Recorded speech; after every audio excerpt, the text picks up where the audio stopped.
À la fin du sommet, ne ratez pas la vidéo Les meilleurs outils pour se former. Dans cette vidéo, je vous donne clé en main la liste des meilleures formations, des meilleurs spécialistes et même des meilleurs livres du moment. Je vous donne aussi de nombreux sites web et pas mal d'outils à utiliser. Vous pourrez d'ailleurs télécharger cette liste au format PDF et profiter des réductions offertes par certains des participants. N'oubliez pas que vous aurez accès au replay de ce sommet gratuitement et en tout temps sur l'une de nos chaînes. Et enfin, pensez à nous suivre sur Twitter pour encore plus de contenu. Allez, bon sommet!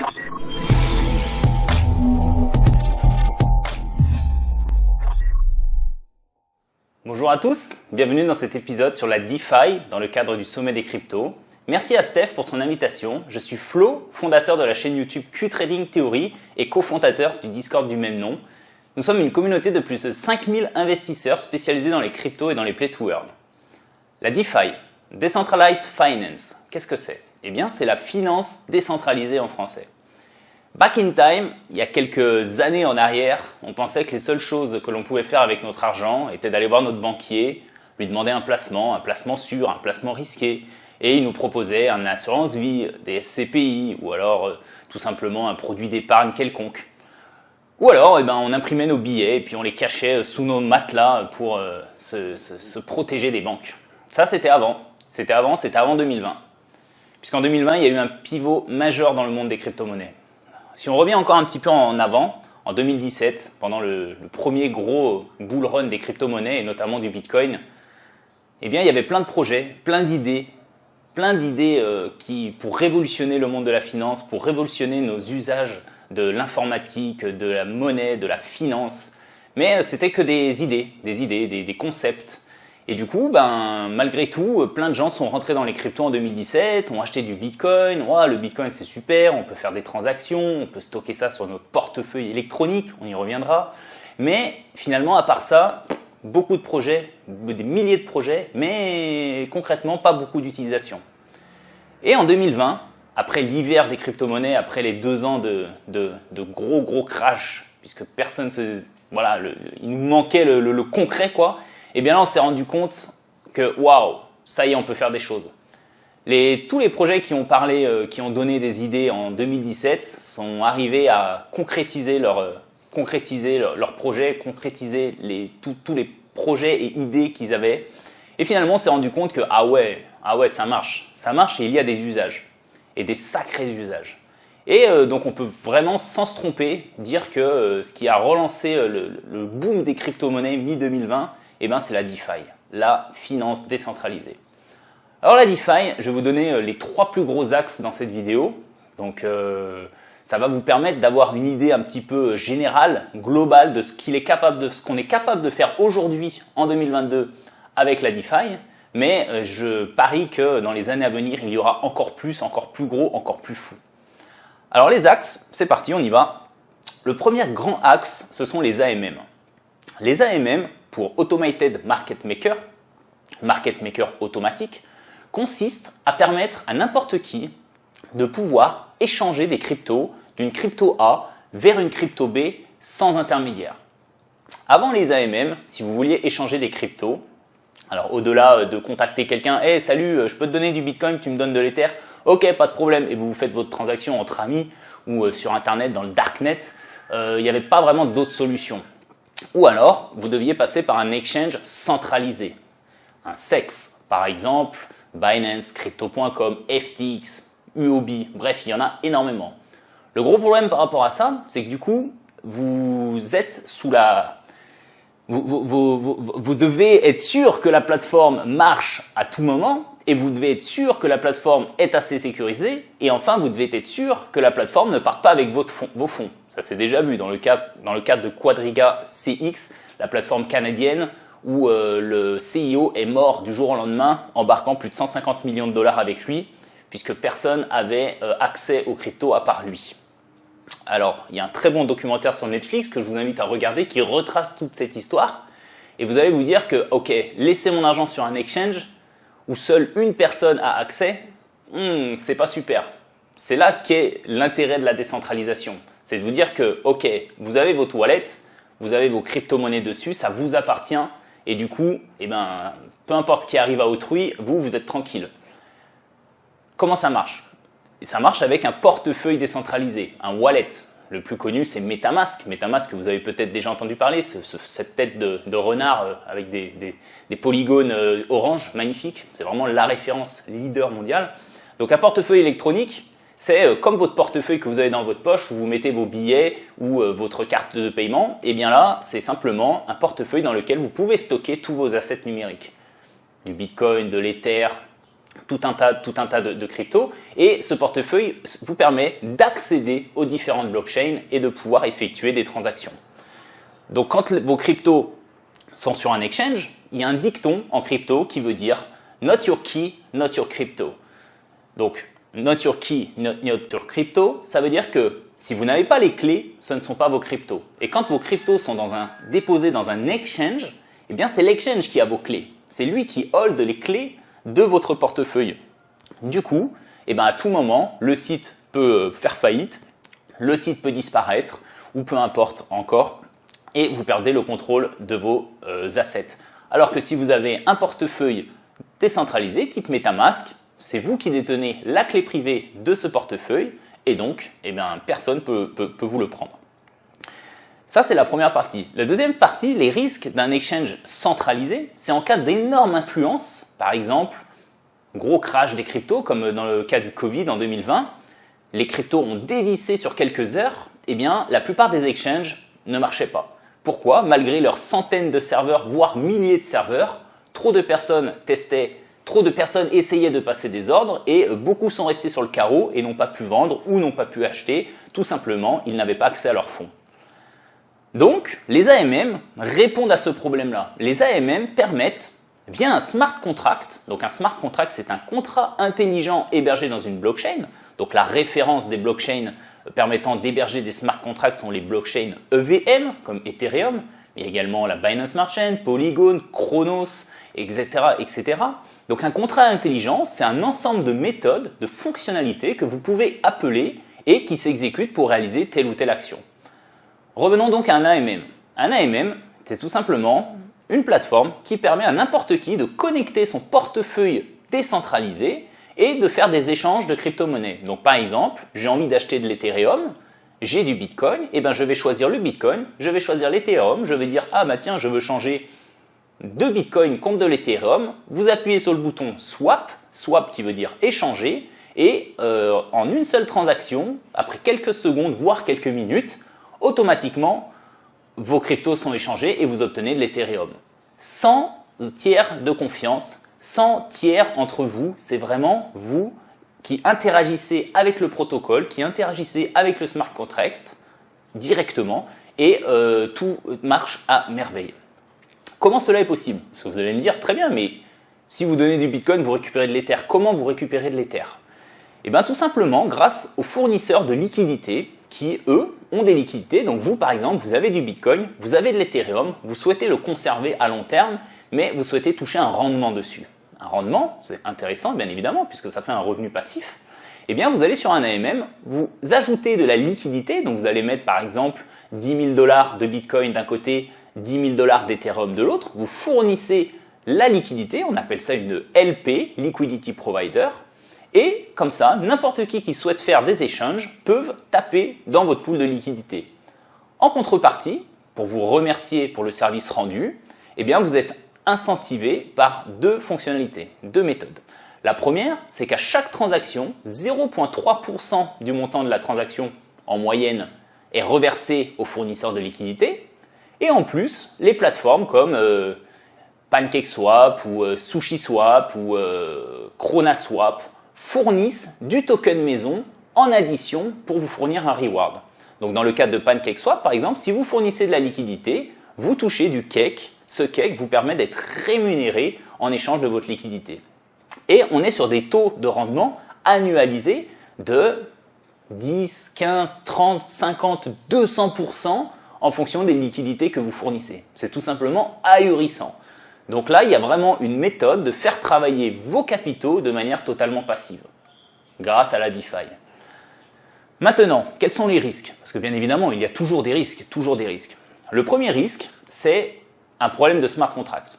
Le contrat intelligent repose sur du développement. Si le développeur fait une erreur dans le code de son programme, eh bien, une faille peut arriver et permettre soit d'avoir une erreur de fonctionnement, soit à des personnes mal intentionnées, des hackers, de siphonner les pools de liquidité, c'est-à-dire retirer les fonds qui sont présents dans des pools de liquidité. Ça s'est déjà vu plusieurs fois et ça se verra encore.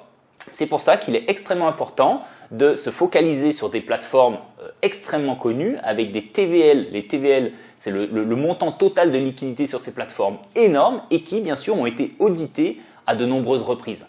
Uniswap étant le numéro 1, PancakeSwap le numéro 2 et il y en a plein, SushiSwap étant très gros. L'audit est extrêmement important. Mais attention, l'audit n'empêche absolument pas d'avoir un hack quelconque. Donc il faut toujours répartir son risque, utiliser différentes plateformes et bien évidemment se renseigner sur les protocoles, sur les fondateurs. Il y a énormément d'AMM, il y a des dizaines d'AMM qui sortent tous les jours, des clones de clones de clones. Et du coup, il faut faire extrêmement attention quand vous déposez vos capitaux de ne pas le mettre sur un clone qui potentiellement est un scam et les fondateurs vont partir avec les liquidités. Voilà les AMM. Deuxième axe. Le deuxième axe, et c'est la pierre angulaire de toute économie, c'est les plateformes de borrowing et lending. Une banque fonctionne grâce aux emprunteurs. Donc la banque prête de l'argent et il y a des gens qui empruntent de l'argent. Ça, c'est vraiment la base de l'économie. Eh bien, on a reproduit ça dans la crypto-monnaie grâce aux plateformes donc, de borrowing, lending, qui permet à quiconque d'emprunter de l'argent grâce à ces cryptos. Quand vous faites un prêt dans une banque traditionnelle, on vous demande des justificatifs. Il y a différents types de justificatifs. Le premier justificatif peut être d'avoir un CDI, un salaire récurrent qui vous permet de vous endetter et on est sûr que grâce à votre CDI, vous allez pouvoir payer vos mensualités tout au long de la durée de votre crédit. Ou alors, vous pouvez mettre en hypothèque, par exemple, un bien immobilier, une assurance vie, en disant « bon bah voilà, moi je vous donne en hypothèque ma maison, si je ne peux pas rembourser mon crédit, eh ben vous saisissez ma maison ». Eh bien, on a reproduit ce modèle-là dans les crypto-monnaies de manière totalement décentralisée, encore à nouveau uniquement grâce à un smart contract. Ce n'est pas une plateforme qui vous prête de l'argent, enfin ce n'est pas une société qui vous prête de l'argent, non. C'est un smart contract dans une blockchain qui gère tout ça, qui hiérarchise ça, qui sauvegarde ça, c'est à la vue de tout le monde, qui prête, qui emprunte, etc., etc. Et donc du coup, pour pouvoir emprunter, vous devez poser une somme en collatéral. Donc par exemple, vous avez des bitcoins, vous ne voulez absolument pas vendre vos bitcoins, mais vous avez besoin de dollars. Eh bien, vous déposez vos bitcoins sur une plateforme de borrowing lending, par exemple Curve sur Ethereum, Venus sur Binance Smart Chain, Tectonic sur Chronos Chain. Vous déposez vos bitcoins ou vos ethers qui valent par exemple, je ne sais pas, vous déposez 2 bitcoins, ça fait 100 000 $. Et grâce à ça, vous avez une capacité d'emprunt de X%. Le X% étant déterminé par un ratio d'endettement. Donc par exemple, si vous avez le droit d'emprunter 50% du montant que vous placez en collatéral, eh bien si vous placez 100 000 $ de bitcoin, vous avez la possibilité d'emprunter 50 000 $ d'une autre crypto. Une crypto, stablecoin, peu importe, c'est à vous de choisir. Et ça permet de faire des montages de rendement grâce à la DeFi qui vous permettent par exemple, ok, je place mes bitcoins, j'emprunte du stablecoin, donc du dollar, et ce dollar, je le place pour générer du rendement de manière sécurisée. Voilà, vous avez fait votre premier montage dans la DeFi. Ça marche, ça rapporte des intérêts annuels, enfin quotidiens, puisque les intérêts dans la DeFi, il faut savoir que c'est calculé quasiment toutes les minutes. Toutes les minutes, vous encaissez des petits profits, et ça, c'est quand même extraordinaire, puisqu'après, vous pouvez mettre en place ce qu'on appelle les intérêts composés, qui est la 8e merveille du monde, d'après Einstein. Voilà. Maintenant, comment on peut emprunter des capitaux? Eh bien simplement, à nouveau, car il y a des fournisseurs de liquidités. Vous savez que dans le monde, même dans le monde réel, il y a toujours des gens qui ont de l'épargne, des capitaux et qui souhaitent faire du rendement dessus. Eh bien, vous, à nouveau, par exemple, vous avez du Bitcoin, vous souhaitez avoir une rémunération, un rendement sur ce Bitcoin, eh bien, vous allez sur une plateforme Tectonic, par exemple, vous déposez vos Bitcoins sur cette plateforme et vous êtes rémunéré. Quand un emprunteur emprunte du Bitcoin, il paye un taux d'intérêt annuel qui paye quotidiennement, comme toutes les minutes, exactement pareil que l'emprunt, enfin exactement pareil que le rendement, pardon. Et du coup, imaginons que lui paye 8% annuel et bien vous, comme vous êtes le fournisseur de liquidité, vous allez toucher 6%. Automatiquement, c'est magique. L'argent n'est pas inventé, sort pas de nulle part, c'est vraiment l'emprunteur qui paye celui qui fournit la liquidité. Super, tout le monde est content. Et vu qu'il y a un collatéral avec une zone, un ratio de sécurité, et ben, la personne qui emprunte, on a toujours son collatéral pour, si jamais il ne rembourse pas de problème, on récupère son collatéral. De la même mesure, dans le cas du monsieur qui a déposé ses 2 bitcoins de 100 000 $ et qui a emprunté 50 000 $, si le bitcoin, la valeur en bitcoin baisse, lui il a toujours emprunté 50 000 $, mais les 2 bitcoins qu'il a fournis ne valent plus que par exemple 60 000 $. Eh bien il va avoir ce qu'on appelle un appel de marge. Il va devoir soit rajouter du bitcoin pour remonter la valeur en dollars de son collatéral ou rembourser en anticipé une partie des 50 000 $ qu'il a emprunté. Tout simplement. Si jamais il ne rembourse pas, il se fait liquider, c'est le terme qu'on appelle liquider son collatéral. La plateforme récupère son collatéral pour se rembourser. Tout simplement. Par-dessus ça, on permet, comme un AMM, la plateforme généralement distribue un token de reward supplémentaire pour inciter les utilisateurs à faire du borrowing et inciter les utilisateurs à faire du lending. Donc, même quand vous empruntez, vous devez payer des taux d'intérêt, mais vous touchez quand même un reward de la plateforme qui vous permet quand même de faire du rendement et souvent de couvrir une partie des frais d'emprunt. Magique. Si vous êtes fournisseur de liquidité, vous touchez les intérêts des emprunteurs plus des intérêts de rendement générés par le token de la plateforme. Exemple, Tectonic avec son token Tonic. Voilà. Troisième partie de la DeFi. J'en ai déjà un petit peu parlé tout au long de cette vidéo, même si vous n'avez pas forcément fait attention. Il s'agit des stablecoins. Les stablecoins, c'est simplement des tokens qui représentent une valeur, une monnaie fiduciaire. Les monnaies fiduciaires, comme on connaît, ce sont l'euro, le dollar, le yen, le GBP, bref, toutes ces monnaies traditionnelles, on appelle ça des monnaies fiduciaires. Et donc, il y a des stablecoins qui sont des cryptos représentant la valeur des monnaies fiduciaires. Par exemple, vous connaissez peut-être le Tether, l'USDT, l'USDC, le BUSD, bref, il y en a énormément. Le fonctionnement commun de toutes ces cryptos, de tous ces stablecoins que j'ai déjà cités, c'est qu'ils sont backés, soutenus par des comptes qui contiennent la vraie monnaie dans laquelle ils essayent de représenter. Donc par exemple, l'USDT, pour un USDT, vous avez $1 dans un compte séquestre dans une banque. Comme ça, à tout moment, on sait que 1 USDT égale 1 USD. Mais, grâce à la DeFi, il y a également des stablecoins algorithmiques.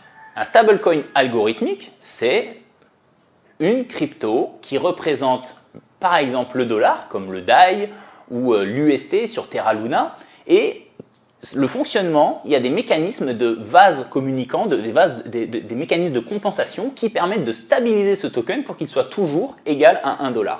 Alors toujours, c'est dans un monde merveilleux. On a déjà vu, pas plus loin qu'il y a une semaine, le crash, le dépeg de l'USDN, qui est donc le token, le stablecoin USD de la blockchain Wave, qui est tombé à 0.7. Donc 0.7 USD pour 1 USDN. Alors que 1 USDN est censé toujours être à $1. Donc il faut faire extrêmement attention avec les stablecoins algorithmiques, puisque DAI est très très fiable, puisque ça fait des années qu'il dure, des années et que ça tourne sans aucun problème, mais il faut faire très attention aux nouveaux venus, etc.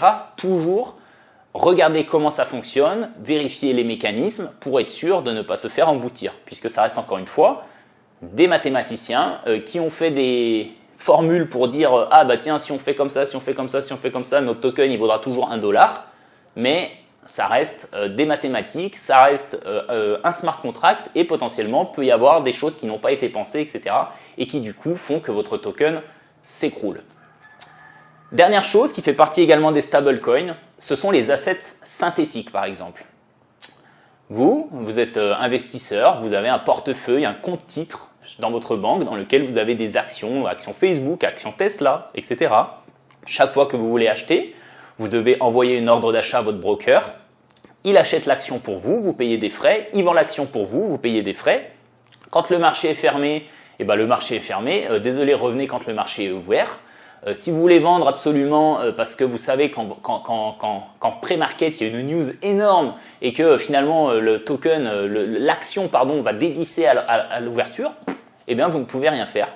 Alors que grâce aux assets synthétiques, eh bien ce sont des cryptos, des tokens qui représentent une action réelle, donc une action traditionnelle.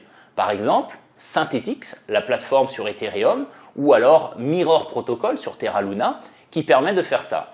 Donc, vous avez votre argent protégé sur votre portefeuille décentralisé, à l'abri de ce qui peut arriver sur un exchange. Je rappelle que les exchanges peuvent du jour au lendemain bloquer vos retraits, vous demander des KYC énormes avec plein de questions, plein de choses personnelles pour que vous puissiez retirer vos capitaux. Par exemple, du jour au lendemain, c'est possible que ça arrive et vous l'avez dans l'os, vous perdez l'accès à vos assets. Alors que si c'est votre portefeuille décentralisé, vous y avez toujours accès. Je ne reviens pas là-dessus, on en a déjà parlé en début de vidéo, mais du coup, grâce à la finance décentralisée, vous allez pouvoir vous composer un portefeuille d'actions, donc mettre vos capitaux sur des actions synthétiques pour obtenir du rendement, des performances, pour exposer une partie de votre patrimoine à la plus-value des actions. On sait que les actions à long terme, 80% du temps elles montent, 20% du temps elles baissent, donc on sait que sur 10 ans, 15 ans, 20 ans, détenir des actions en portefeuille est quelque chose de jusqu'à maintenant était rentable. Donc, pour quelqu'un qui a beaucoup de crypto et qui souhaite dynamiser son portefeuille, eh bien, il peut acheter des actions synthétiques. Quelle est la différence avec une action normale? Le droit de vote, bien évidemment. Quand vous êtes détenteur d'une action Facebook sur votre compte titre, vous êtes vraiment actionnaire de la société Facebook et vous avez généralement un droit de vote. Un droit de vote tous les ans à l'Assemblée générale des actionnaires. Dans le cadre d'un asset synthétique, bien évidemment que vous n'êtes pas réellement actionnaire et vous n'avez pas réellement de droit de vote. Mais who cares? Est-ce que ça vous intéresse d'aller voter pour les lois de Facebook? Enfin, pour les choses que vont faire Facebook ou n'importe quelle société? Non, nous, ce qui nous intéresse, je pense, à notre niveau, c'est simplement de générer du rendement et d'exposer notre capital sur des stocks, des actions promettrices.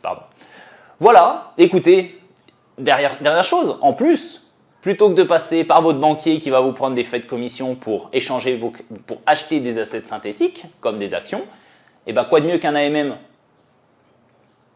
Rien. Il n'y a rien de mieux qu'un AMM. Vous allez sur n'importe quel, non, faut que l'Automated Market Maker ait les actions que vous voulez acheter, mais elles commencent à être disponibles un peu sur presque tous les AMM, les gros AMM. Eh bien, de manière décentralisée, vous pouvez transformer une partie de vos stablecoins, une partie de vos bitcoins, de n'importe quelle crypto, en assets synthétiques. Voilà. Écoutez, j'espère que cette présentation de la DeFi, cette introduction à la DeFi vous a plu. Je vous rappelle que vous pouvez nous rejoindre à tout moment sur la chaîne YouTube Q-Trading Theory, dans lequel je fais énormément de vidéos sur des projets et des protocoles DeFi. Je donne énormément d'astuces pour générer du rendement sur vos stablecoins. Et à côté de ça, nous sommes également spécialisés dans les Play to Earn. Donc rejoignez-nous si vous le souhaitez sur Facebook, mais également sur Discord, Q-Trading Theory. Nous sommes une communauté de plus de 5000 investisseurs actifs, passionnés. Rejoignez-nous, ce sera un très très grand plaisir de vous accueillir. Merci à tous pour votre temps, merci de m'avoir regardé et passez un très bon sommet des cryptos. À bientôt!